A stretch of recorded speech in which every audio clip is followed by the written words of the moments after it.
వ్యవసాయం ఎవరైతే పని చేస్తున్నారో అతను కౌలు రైతు కావచ్చు, నార్మల్ రైతు కావచ్చు, వాళ్ళకి ప్రభుత్వం నుంచి మన ప్రభుత్వ ఉద్యోగుల కోసం కావచ్చు, మంత్రుల కోసం కావచ్చు, ఎమ్మెల్యేల కోసం, ప్రభుత్వ రంగ సంస్థల కోసం వేల కోట్లు ఖర్చు చేస్తారు. సో తిండి అనేది లేకపోతే మనకు మనుగడ లేదు మనిషికి ఖచ్చితంగా. కాకపోతే ఆ తిండి అనేది మనం రైతు నుంచి తీసుకోకుండా బయట స్టోర్స్ నుంచి బయట నుంచి తీసుకుంటున్నాం, తెలియట్లేదు. అది ఉంటేనే మనం తయారు చేస్తే తెలియట్లేదు. మన దగ్గర ఎవరైతే ఉన్నతమైన స్థితిలో ఉండి ఎవరైతే జాబ్ చేసుకుంటా ఉన్నారో మనకి ఈజీగా వస్తుంది, ఫుడ్ అనేది ఈజీగా వస్తుంది. కానీ నీకు ఎట్లయితే ఫుడ్ వస్తుందో అక్కడ పని చేసేవాడు ఆ పని చేస్తూ ఫుడ్ నీకోసం ఫుడ్ ఉత్పత్తి చేస్తూ దానికి రేట్ రాక అతను ఫస్ట్ ఆయన అమ్మేది ధాన్యమే అని ఆయన తినట్లేదు. వాళ్ళకి ప్రభుత్వం నుంచి రోజువారీ రైతు బంధు ఇవ్వడం ఏమవుతుంది, కేవలం భూమి ఉన్న వాళ్ళకి వస్తుంది. ఎవరైతే వ్యవసాయంలో రోజు వెళ్ళి పనిచేస్తుంటారో దాదాపు ఒక పంట మన చేతికి రావడానికి మినిమం 4 నెలలు అయితే ఏ పంట వేసినా 4 నెలలు పడుతుంది. ఆ 4 నెలల కాలానికి రైతు 2 కార్లు వేసుకున్నా, ఒక కారు పంట వేసుకున్నా కూడా రైతుకి ఒక రకమైన ఉద్యోగం టైప్. రైతు కూడా ఒక ప్రభుత్వ ఉద్యోగి లేదా ప్రభుత్వ కూలీ అనుకో.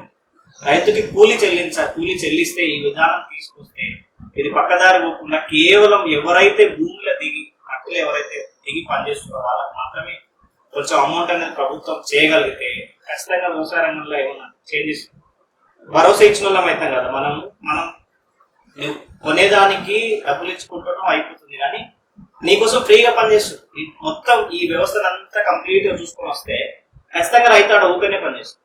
ఈ ఇయర్ కాకపోతే నెక్స్ట్ ఇయర్ వస్తానే.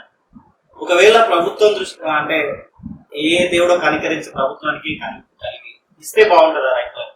ఆదాయ భద్రత లేని ఉపయోగకరంగా వ్యవసాయం. అందుకే దాని గురించే అంటే ఎవరిని అడిగినా మీరు పనికి వెళ్తారు సార్, మీ జాబ్ ఇది, మీకు ఇది వస్తుంది, నాకేమున్నాయని అక్కడ ఉంది. అందు గురించి ఇప్పుడు నేను టీచర్, ఫస్ట్ రాగానే నాకు జీతం వస్తుంది సార్. తర్వాత ఒక ఆయన టీ కొట్ట ఆయనకు సాయంత్రం కాగానే అన్ని డబ్బులు వస్తే ఎన్ని ఖర్చు ఎన్ని మిగిలిన చూసుకుంటాడు. ఆటో నడిపెట్టే ఆయన ఎంత డీజిల్ పోయింది ఎంత ఖర్చు అయిందని చూసుకుంటాడు. తర్వాత కూలికి పోయేటాయన నాకు 400 వచ్చినాయి 250 చూసుకుంటాడు. ఉద్యోగస్తులు అయితే నెలలకు వచ్చి బిజినెస్ అయితే ఇయర్లీ మంత్లీ చూస్తారు.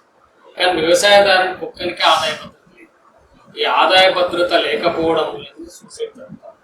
అంటే ఒక భరోసాతో బతారు. ఈ సంవత్సరం పంట పడలేదు, నెక్స్ట్ ఇయర్ పంట పడుతుంది, లేకపోతే మళ్ళీ సంవత్సరం పంట పడుతుంది, లేకపోతే మళ్ళీ సంవత్సరం పంట పడుతుంది అని చెప్పి అట్లా వ్యవసాయాన్ని నడిపించుకుంటూ పోతుంది. వాస్తవానికి వ్యవసాయాన్ని ప్రతిరోజు 2000 మంది వదిలిపెట్టుకుంటారు దేశం మొత్తం. ఇప్పుడు మీలాంటి యూత్ ఉన్నారు, మీలాంటి యూత్ అందరు కూడా వ్యవసాయ రంగానికి రావట్లేదు. ఏదో ఒక చిన్న సెక్యూరిటీ గార్డ్ అయినా సరే నెలకు 10,000, అదొక ఆదాయ భద్రత. నెల కాగానే 30వ తారీఖు అయిపోయింది, 1st, 2nd, 4th లోపు మనకు 5 మనకి ఎంత వస్తాయి, 10,000 వస్తాయని ఒక భరోసా ఉంటుంది. కానీ వ్యవసాయ రంగానికి ఆ భరోసా లేదు. ఆటో నడిపేయడానికి రోజు 500 వస్తే భరోసా ఉంటుంది. ఈ భరోసా లేదు. అంటే భరోసా లేని ఏకైక రంగం ఒక వ్యవసాయ రంగం. ఏదైతే మద్దతు గత ప్రభుత్వం 1,00,000 రూపాయలు మాఫీ చేస్తానని కొన్ని గతంలో చేసినవి, కొన్ని చేయలేదు.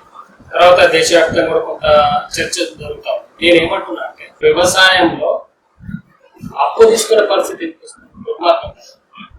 అసలు వ్యవసాయదారుడు అప్పు తీసుకునే పరిస్థితి రావడమే దుర్మార్గం. ఏదో మళ్ళా ఏదో పిచ్చగెత్తుకున్నట్టు, ప్రభుత్వాల మీద పిచ్చగెత్తుకున్నట్టు ఏం రుణమాఫీ చేస్తాం, ఆ పరిస్థితి తీసుకురావడం చాలా దుర్మార్గం.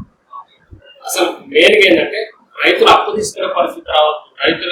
రైతుల అకౌంట్ లో మినిమం అవసరాలకు తిరిగే బ్యాలెన్స్ ఉండేటట్టు చేయాల్సిన బాధ్యత ప్రభుత్వాల మీద.